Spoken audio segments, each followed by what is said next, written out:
Plugs in. Hope to see you again soon. Now. Oh, good afternoon. Good afternoon. We have been good and bad together. There's Angkor Wat over there. There's a certain familiarity to this journey, as I took a taxi travelling in the opposite direction when I first arrived in Cambodia and travelled from the airport into Siem Reap city 3 weeks ago. So for my Cambodian journey so far, I stayed a few days in Siem Reap, then caught a train along the coast of Kampot, spent a few days there, then took a bus to Phnom Penh, spent a week there, then another bus back to Siem Reap and a ferry across to Korong. Having spent the 2 weeks prior to Cambodia in Malaysia, 3 weeks prior to that in Australia, 8 weeks prior to that in Indonesia, and 2 months prior to that travelling in the Philippines, phew, I've been on the move for the past 6 months, so I could very much do with a break from the constant travelling. Hello, good morning, good evening, and welcome to Big World Cinema. Without further ado, we'll continue with what you're here for.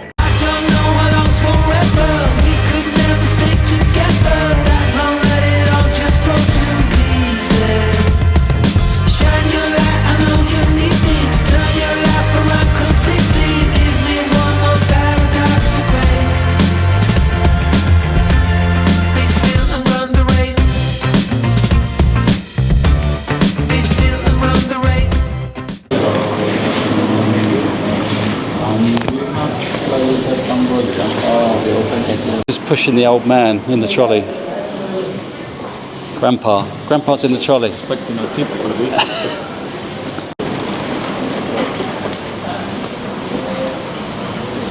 We are at the end of the queue, checking in.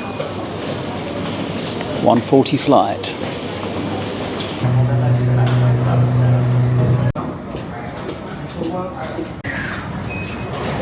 Hello. Oh, good afternoon. Good afternoon. Thank you. Are you together?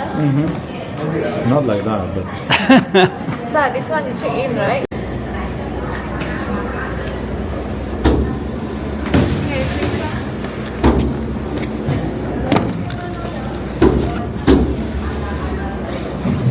No power bank inside? No.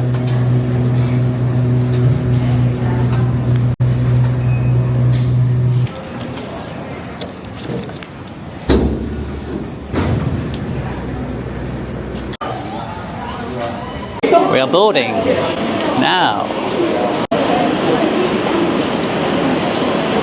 Hello, thank you. Thank you.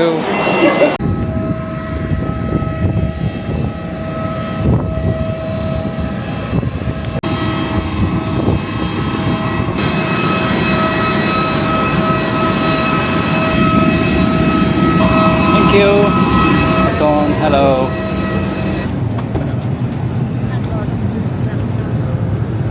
Flying in planes is a fascinating experience for me.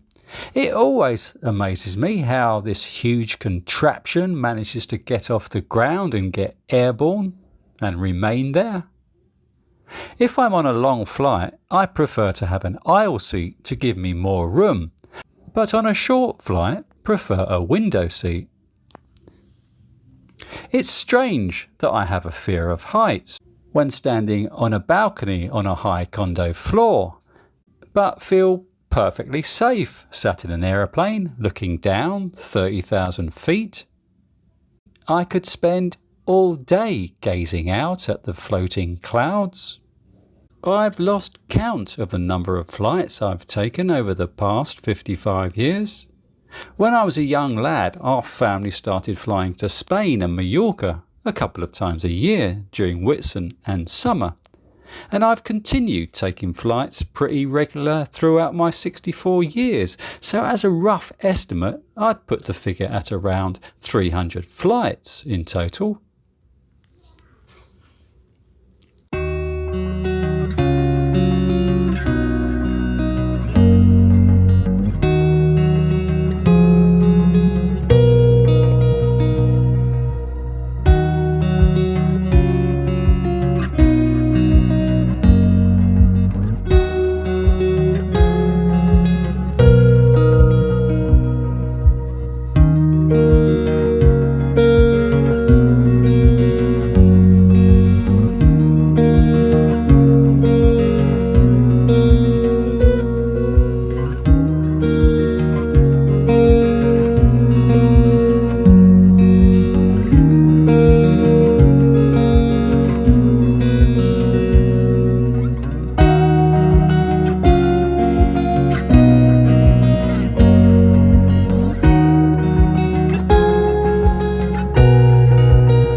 have arrived in Siem Reap. If we left on time at 13:40, that was only a 20-minute flight. Brilliant.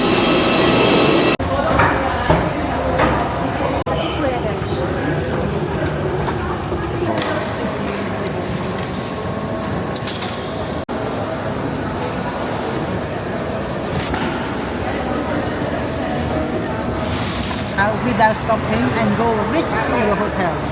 $10 tips Yes, to the hotel. yes. Yeah, do that. Let's go. Okay, follow let's me. go. Thank you. Your hotel name, please. Okay, yes. Okay, Can I have this? thank you. Yes. Back on freeway.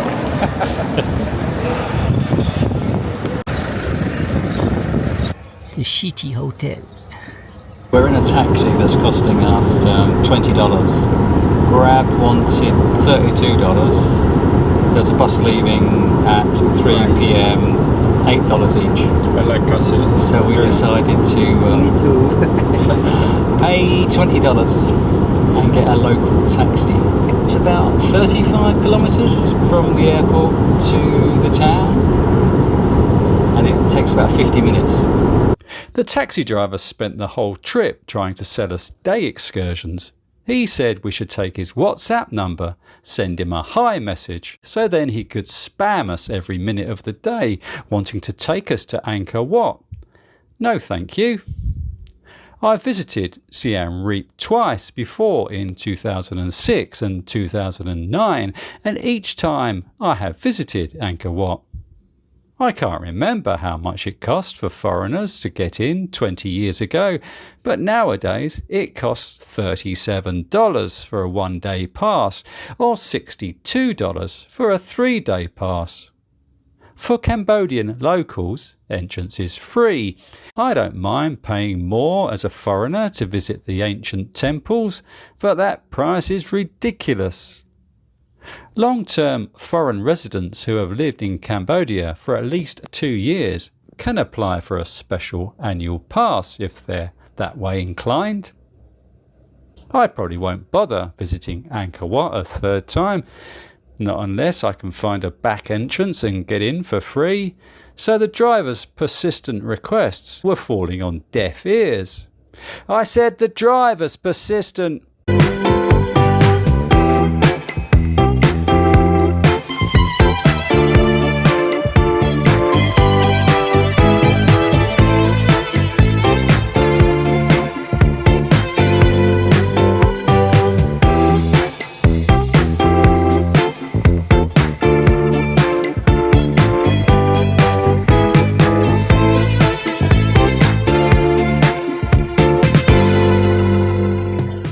So this is tropical breeze.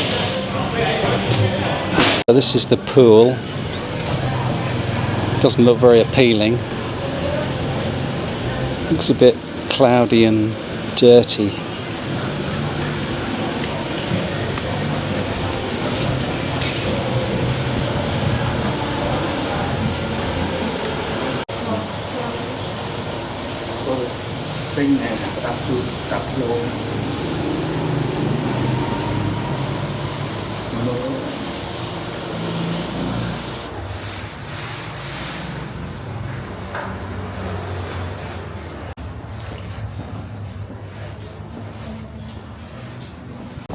Key only works if you hold the handle.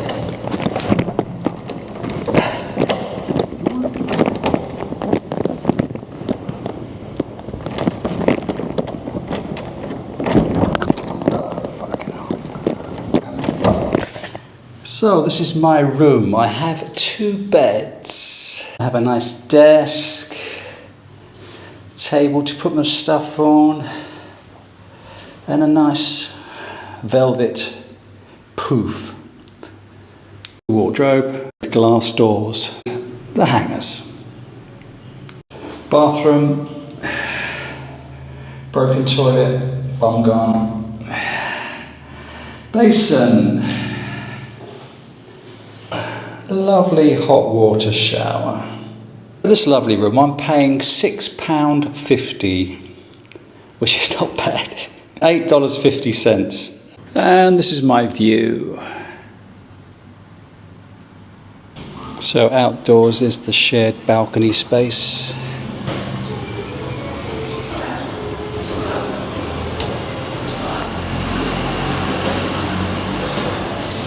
View of the swimming pool.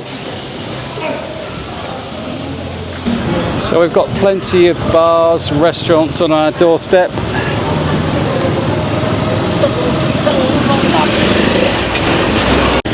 Plenty of places to rent motorbikes.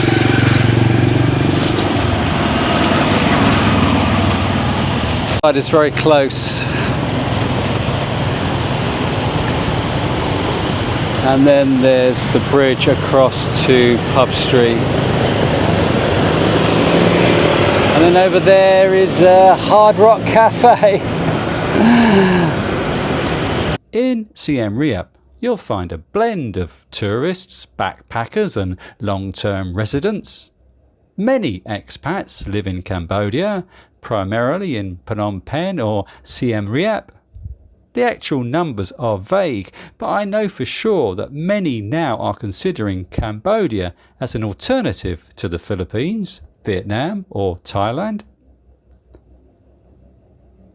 I liked Phnom Penh City, where I've spent a week already, and shall be returning there over the Christmas period to delve deeper and consider whether Phnom Penh would be a good fit for me. So what makes Siem Reap a suitable place for expats to live? Siem Reap is a lovely city to walk around, especially down by the Riverside, where you can walk for miles in either direction.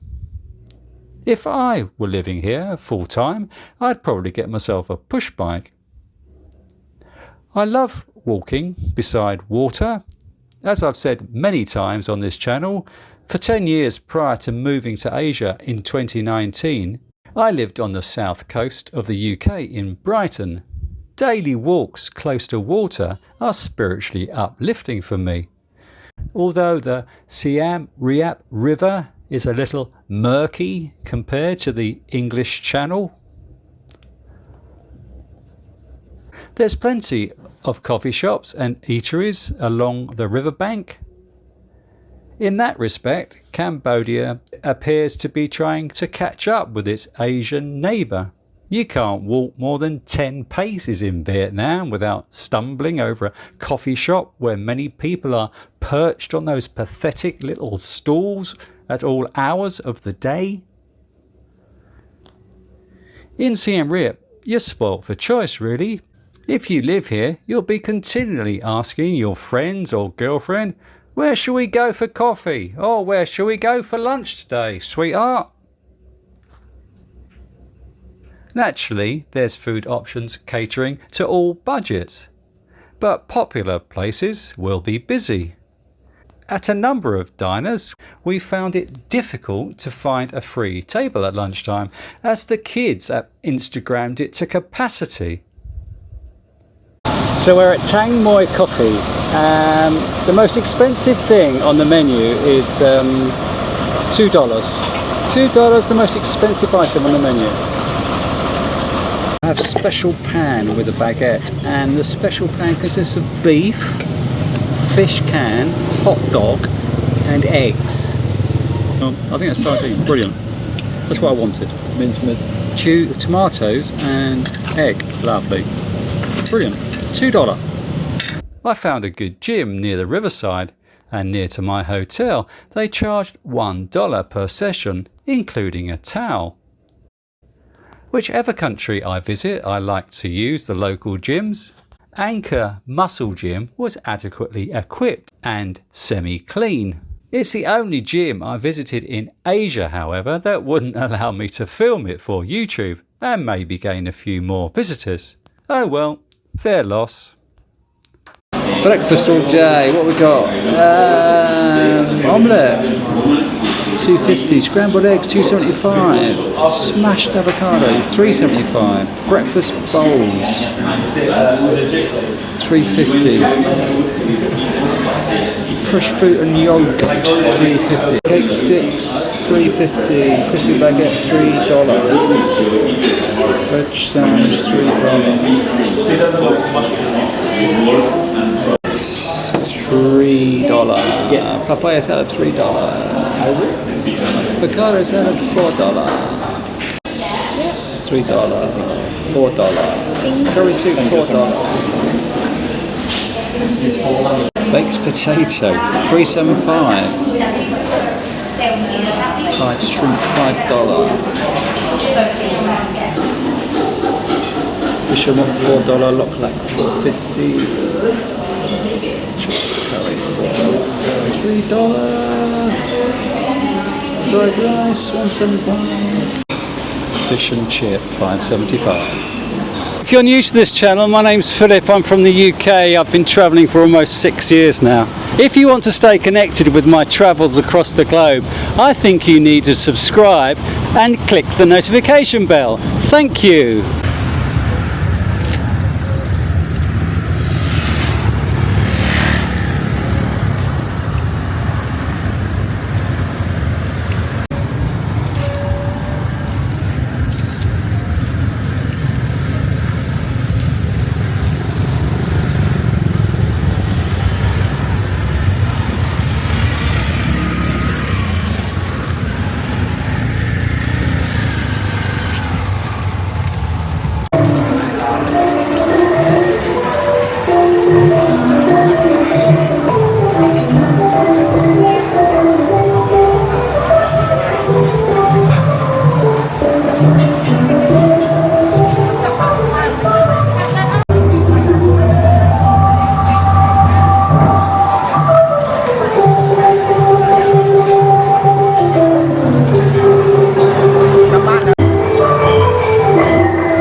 Portion's a bit small, but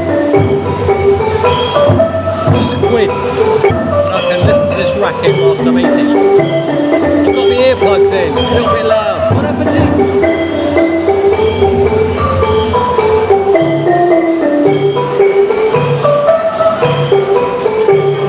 I'm looking at me, but I can look at you if you want me to. Here we go. Hello. Hello. Driver. There's a British fish and chip shop in Siem Reap. Siem Reap feels like a safe place to walk around at night. Pub Street has changed so much since I last visited in 2009. I didn't recognise it at all this time. I'm sure there were just a few pubs plus a market area with makeshift restaurants. But now it's a horrible touristy area with lots of bars in close vicinity pumping out shite music at mind-numbing volume in competition to deafen you. But you can avoid Pub Street if you don't want to go there. There's plenty of other areas around Siem Reap to visit where your eardrums will also take a battering. There's plenty of bars selling cheap alcohol. I'm a cheap date, so it won't take me long before I'm talking gibberish. In fact, I did have a date, which wasn't that cheap for me. We consumed 7 cocktails between us at $3 a go, which can't have been very strong, as normally after 3.5 Long Island iced teas I'm on the floor. The lady I met up with was visiting Siem Reap for a few days with a friend. She lived in the province just outside Phnom Penh. We arranged to meet at a restaurant bar around the corner from Pub Street. Fortunately, she hated noisy places as much as me. Yeah, hello. Now I'm back to my hometown and farm, Prevent Province. You very nice picture. I like your voice. Hope to see you again soon. I'm not going to reveal too much now, but hopefully we'll be meeting up again soon when I return to Phnom Penh next month. We rented a motorbike for $12 to explore the city more. At first, Siem Reap feels like a small city. Then walking around it, it felt like a big city. But then driving through the city, it felt like a small city again. As very soon we were out of town on a road to nowhere. Fortunately, I wasn't driving, but the traffic in Siem Reap didn't appear to be hurtling along at ridiculous speeds as they do in other Asian cities. Motorbiking, motorbike riding. Now we're picking our heads up, wondering when the well went dry, asking where it all went. Take a step back and look at the top. Been making band-aids and bullets, band-aids and bullets, band-aids and bullets, band-aids and bullets.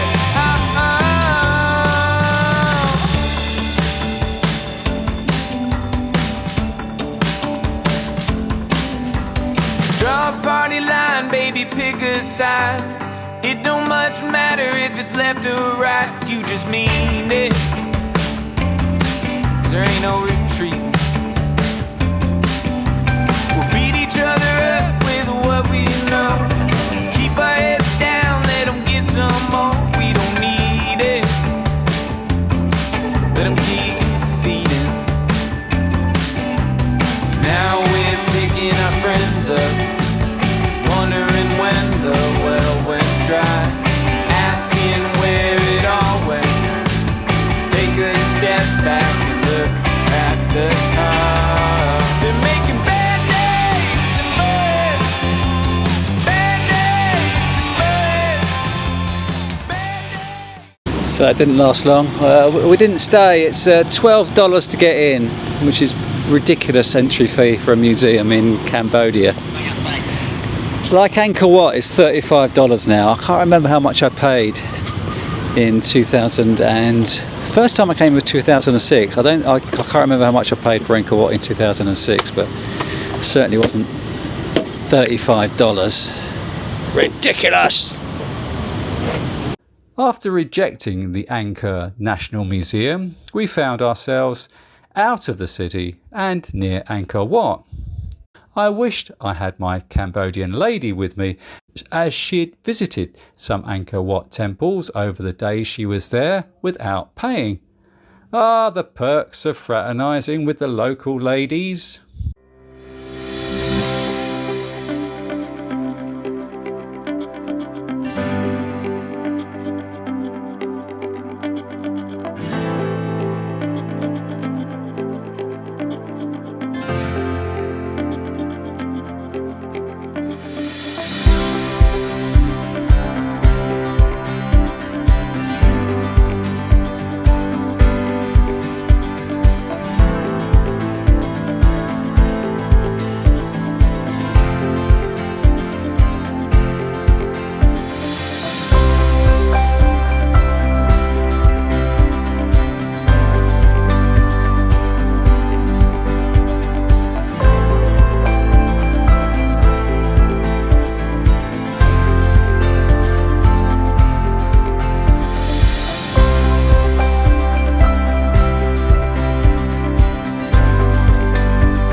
So as a Thai tourist not wanting to spend $35 going to Angkor Wat again, there's Angkor Wat over there, everybody.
Tropical Breeze, the first hotel we stayed at, was okay. It was in a quiet area with good restaurants and bars nearby.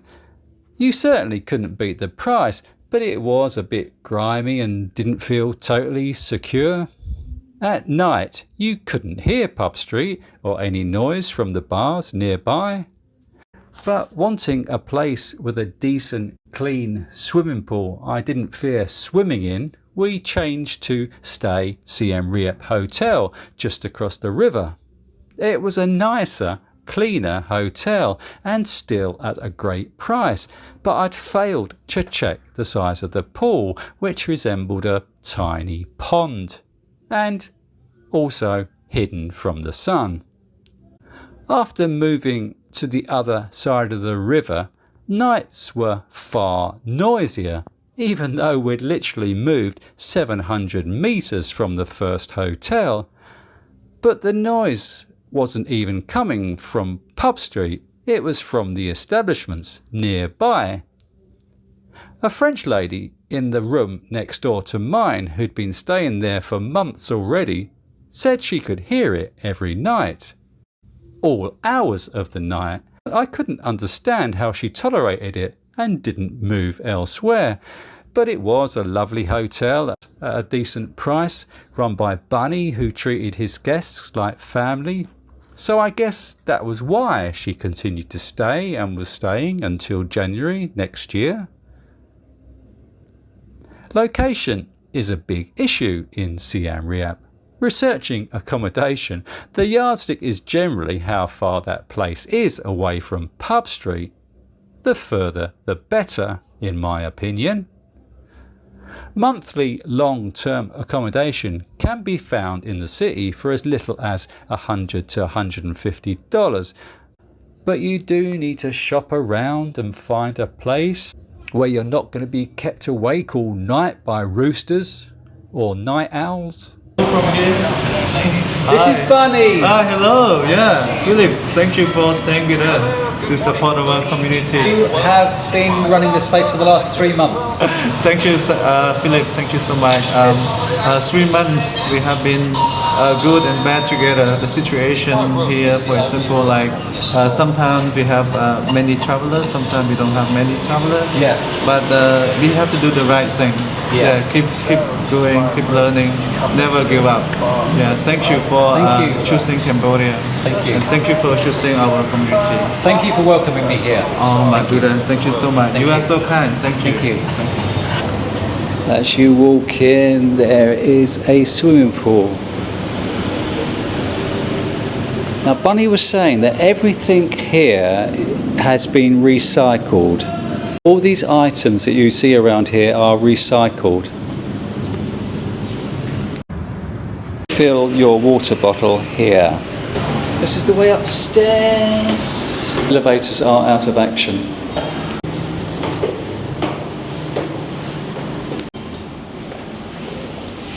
It's actually got a great lock on the door. Better than the last place.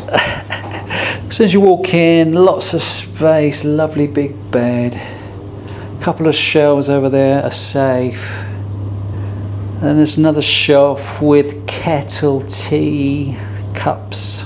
Over in this alcove is hanging space, and over in this alcove there's hanging space. Bathroom, great basin, lovely basin. I like the way this tap is, they've created the shelving around the tap, which is pretty good.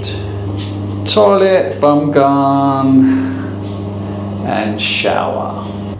Bedside table lamp. This is the elevator on my floor.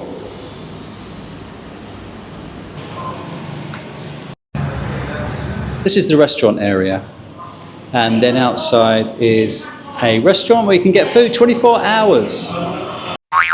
Just a quick reminder to please click the thumbs up button if you liked the video, or thumbs down button if you didn't, obviously. Thank you. Siem Reap ticks a lot of boxes. Riverside walks, tick. Places to work out, tick. Live music, tick. Places to eat, drink, chill, tick. But does it offer enough for me to want to live there? The jury's out. As I always say, I'm a city boy who loves a beach close to a city, or a beach that I can escape to easily every month or two.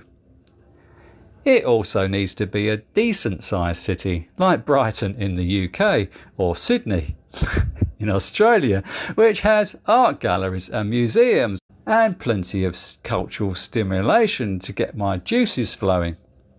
I might return to Angkor Wat with a Cambodian lady who can show me how to gain entry round the back without paying for it. In the meantime, the bigger Phnom Penh is calling. If you're at the end of your road and all you need in your life now are good places to eat and drink yourself to death, then you'll probably be quite content in Siem Reap. But I'm not quite frothing at the mouth just yet in my youthful 60s. Happy travels, everyone.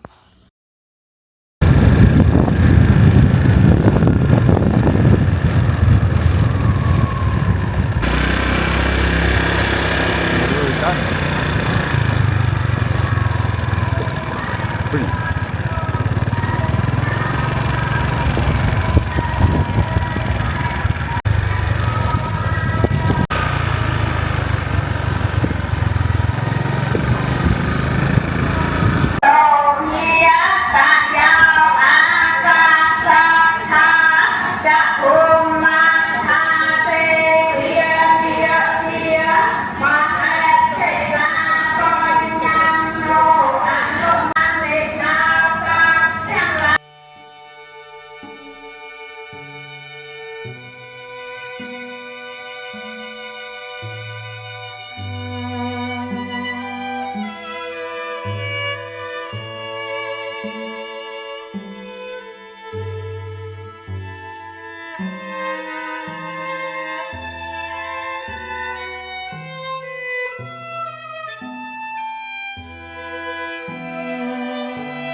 You've been watching Uncle, the man from Big World Cinema. Please like, subscribe and share with your friends.